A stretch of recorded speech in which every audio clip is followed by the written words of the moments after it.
بەرێز جەباریاوەر فەریقی یەکەم پسپوری بواری ئەمنی و سەربازی زۆر بەخێر بێن. خۆش بن، سپاسانەکەم. مامۆستاوەک دەزانی ئەم دوایە هێرشێکی توند کراسەر هەرێمی کوردستان لە جارانی تر نەختی جیاواز بوو کە ڕاستە ڕاست بنکەکانی هێزی پێشمەرگە کرانە ئارمانج. تو ئەم هێرشانەی ئەم دوایە کە 6 پێشمەرگەتیا گیانیان لە دەستدا و نزیکەی 3 کەسیش بە پێی وزارەتی پێشمەرگە بریندار بوون. ئەم هێرشە چۆن دەنرخێنی؟ بەڵێ بێگومان ئەمە بڵێن تەتەورێکی زۆر مەترسیدارە، بە تایبەتی لەوەتی ئەم شەڕەی دوایی دەست پێ کرد لە 28 مانگەوە لە نێوان ئەمریکا و ئیسرائیل و ئێران. ڕاستە هەرێمی کوردستان سەرەڕای ئەوەی کە بە پێ بەیاننامەکانی سەرۆکایەتی هەرێمی کوردستان، سەرۆکایەتی حکوومەتی هەرێمی کوردستان، سەرۆکایەتی پارتە سیاسیە بڵێن گەورەکانی هەرێمی کوردستان کە هەرێمی کوردستان نابێتە بەشێک لەو شەڕە و بێلایەنی خۆی دیاری کرد و داوای کرد کە ئەم کێشانەی کە هەیە بە ئاشتی چارەسەر بکرێ، بە تایبەتی لە زۆربەی بەیاننامەکانەوە هاتووە. بەڵام بەدەر لە ئیرادەی هەرێمی کوردستان و عێراقیش ئەتوانم بڵێن بە شێوازێکی گشتی، عێراق بە هەرێمی کوردستانیشەوە بوونە گۆڕەپانێکی ئەم شەڕە. دیارە بیانووی بۆردومانکردنی هەرێمی کوردستان و بەتایبەت فڕۆکەخانەی نێودەوڵەتی هەولێر، فڕۆکەخانەی هەریر، تەنانەت بارەگای هێزەکانی پێشمەرگە و بارەگای بڵێنیان شۆنەکانی کامپەکانی لایەنەکانی ئۆپۆزیسیۆنی کوردی ئێران و تەنانەت چێڵگە نەوتیەکانیش بۆردومانکران جارجار لەلایەن گروپە دەرچوو لە یاساکانی بە تایبەتی عێراقدا، ئەوانی کە ناوی خۆیان بە ناوی مقاومە ئیسلامی ناوە. بیانووی سەرەکی هەموو ئەو بۆردومانکردنە بەمەی ئەمەی دوایی کە بەڕاستی کارەساتێکی گەورە بوو. ئێمە باشە بەرێز بۆی تا ئێستا حکوومەتی ناوەندی فیدراال لە بەغا هیچ هەلوێستێکی واجدی وەرنەگرتووە بەرامبەر ئەو هێرشانەی کە دەکرێتە سەر هەرێمی کوردستان و ئەم دوایەش کراسەر بنکەکانی پێشمەرگە. بەداخەوە من پێشترش چەند جارێک باسم کردووە، یعنی حکوومەتی فیدراڵی عێراق گەیشتە ڕادەیەک لە لاوازی کە ناتوانێت سەروەری خۆی بپارێزێ، نە سەروەری سنوورەکانی، نە سەروەری ئاسمانی و نە سەروەری دام و دەستگاکانی. تەنانەت گەیشتە ئەو حاڵەتەی کە ناتوانێت سەروەری هەم حکوومەتی فیدراڵ و هەم حکوومەتی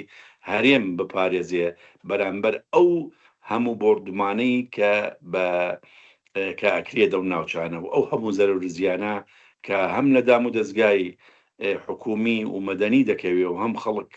خەڵکی سڤیل یان زۆر جارەیە خەڵکی بێلایەن کە هیچ پەیوەندی نییە. یعنی هێزی پێشمەرگەی کوردستان هیچ پەیوەندیکی نییە بە ئەم شەڕە گەورەی کە هەیە لە ناوچەکە. هێزی پێشمەرگەی کوردستان تەنانەت سنوورەکانە پارێزێ، یعنی ئێستا زۆری هێزەکانی سنوور پارێز کە لە ناوچەی زاخۆ تاکو دەگاتە ناوچەکانی خانەقین کە نزیکەی 750 کیلۆمەتر سنووری ئێران عێراقە لە هەرێمی کوردستان و زیاتر لە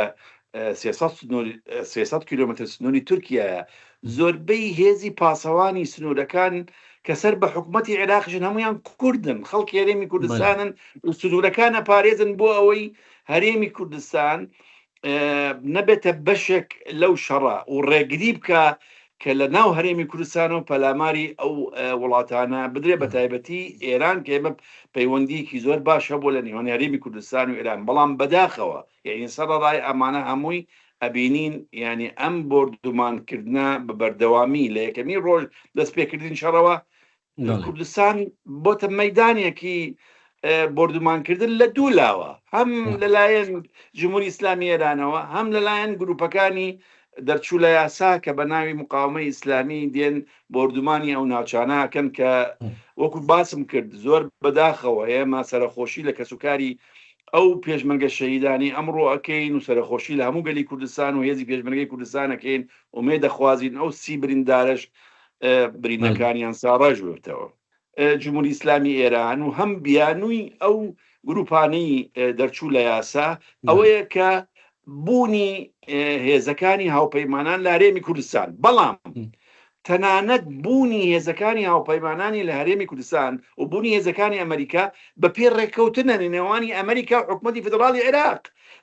چونکە محەممەد شیع سوودانی خۆی لە ساڵی 2025 ڕێککەوتنێکی ئیتاری استراتیژی لەگەڵ ئەمریکا ئەمزا کردووە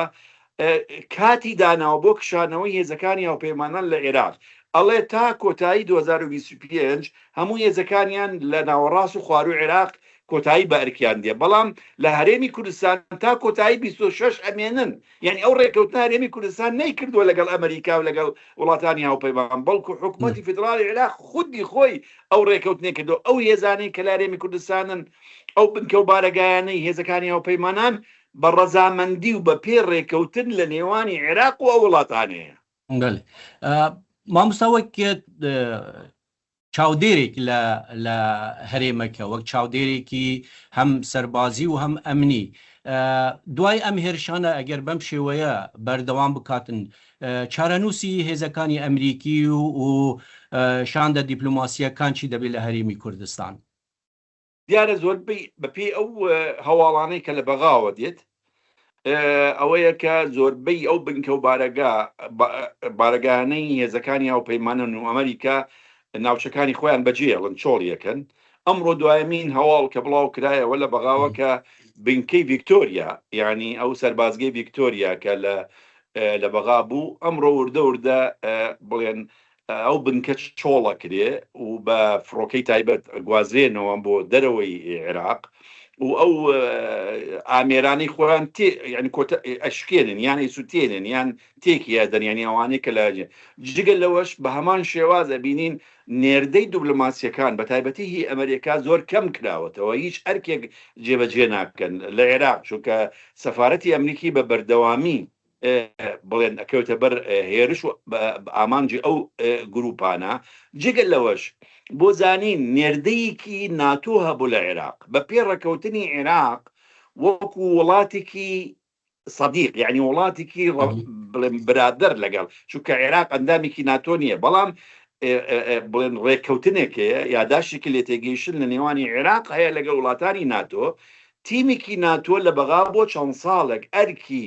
مەشقکردنی هێزەکانی پێشمەرگە و بڵێن هێزەکانی عێراق نەی پێشمەرگە عێراق بەگشتی و پێشکەشکردنی ڕاوێژی سەربازی بەڵام ئانیش هەمویان کشانەوە عێراقیان بەجێهێشت ینی وردە ئەبینی لە هەرێمی کوردستان جێگیر دەبن بە پێی بینینەکانن نێرینەکانت هەتاکو ئێستا لە هەرێمی کوردستان ئەوەی دەنگ و باس هەبوو بڵێن ئەوانەی بڵێن هێزەکانی یان ئەوانەی ئەڵمانیا لەگەڵ ئەوانەی ئیتالیا کەمیان کردبووە یعنی ئەوەی کە بڵاو کرایەوە من بەوردی نازانم ژمارەیان چەندە یان چەند بوو بەڵام ئەوانەی کە هەبوون بە تایبەتی لە زمانی هاوپەیمانەتی نێودەوڵەتی بۆ شەڕ داعش کەم کرانەوە ئەو هێنانەیان بەڵام هێشتا بنکەکانیان ئەوانەی کە لە بڵێن فڕۆکەخانی نێودەوڵەتی هەولێر یان ئەوانەی حەریر یان قوسڵگەری بەڵام ئەرکەکانی خۆیان جێبەجێ ناکەن چونکە لەم هەلومەرجەی ئێستا هەمویان زیاتر ئەرکی خۆیان سڕ کردووە هیچ ئەرکێکیان نییە هەم نێردە دیپلۆماسیەکان هەم ڕاوێژکارەکانی سەربازیان و ئەوانەی کە هەماهەنگ و هاوکار بوون لەگەڵ هێزەکانی پێشمەرگە و بۆ ئەوەی هیچ جوڵەیەکیان نەبێت طبعاً خۆ هەر ئەوە نییە خۆ دەزانی ئەم هەلومەرجەی کە بەسەر عێراق و هەرێمی کوردستان داهاتووە وای لێهاتووە کە فڕۆکەخانەکان زۆربەیان دابخرێن هەلومەرجی بازرگانی کەم بۆتەوە دۆلار بەرز بۆتەوە سوتەمەنی لە کوردستان زۆر نرخەکەی زیاد بووە ماوەیە کەرەبا نەبوو بەهۆی ئەوەیە کە کۆمپانیاکانی بەتایبەتی دانەگاز ئیشی نەکرد ئەمە هەموو دەراوشتەی ئەو شەڕەیە وەکو بازم کرد کە ئێمە بەشێکی نین لەو شەڕە بەڵام ئێمە سوتەمەنی ئەو شەڕە بەپێی ئەو بویەرەی کە ئەمڕۆ پێی هات کە زۆر تۆند بوو 6 موشکی لە بنکەکانی هێزەکانی پێشمەرگە دایان ئایا بەپێی بووچوونت ئەمریکا هاوکاری هەرێمی کوردستان ئەکات بۆ سیستەمی بەرەوانی ئاسمانی کە بەهێز بکرێت لە هەرێمی کوردستان بە کورتی بەڵێ بە کورتی بەداخەوە لە هەموو عێراقدا ئێستا سیستەمی چاودێری و بەرگری ئاسمانی نییە نەوەکو لە هەرێمی کوردستان لە سەرتاسەری عێراق هیچ سیستەمێکی سەرتاسەری چاودێری ئاسمانی و دژە ئاسمانی لە عێراقدا نییە بە هەرێمی کوردستانیشەوە ئەو سیستەمانەی کە هەیە لەلایەن ئەمریکاوە تەنها لە چواردەوری فڕۆکەخانی نێودەوڵەتی ئەولێرە یان قوسڵگەری ئەولێرە، یعنی بەس ئەو ناوچە ئەپارێزێ. پێشتریش لەم شەڕانە تۆزی مەودای پاراستنیان درێژ کردەوە بەسەر هەموو ناوچەکانی ئەولێر، بەڵام ئێستا ئەبینین کەمترە، زیاتر لە ناوچەکانی چواردەوری فڕۆکەخانە. هیچ بەرنامەیەک نییە کە باز بکرێ کە ئەمریکا سیستەمی دژە ئاسمانی و سیستەمی چاودێری ئاسمانی دێنێ بۆ هەرێمی کوردستان یان ناوچەکانی تر. لەو ڕووە طبعاً حتمما ئەو پێویستی بە ڕێکەوتن هەیە لە نێوانی ئەمریکا و عێراق بە شێوازێک، چونکە خۆ دەزانی هەرێمی کوردستان هەرێمێکی لە ضمنی دەوڵەتی فیدراڵی عێراقە. ئەو نوع ڕێکەوتنانە ئەو هاوکاریانە دەبێ عێراق ڕەزامەندی بدارە سەریانە. کێشەی ئێمە لەوەدایە لە ڕووی دستوریە و لە ڕووی قانونیە. بەڕێز جەبار یاور، فریقی یەکەم و شارەزای بوارەکانی سەربازی و ئەمنی، زۆر سپاس بوو بەشدار بوون. سپاس بۆ ئێوەی بەڕێز.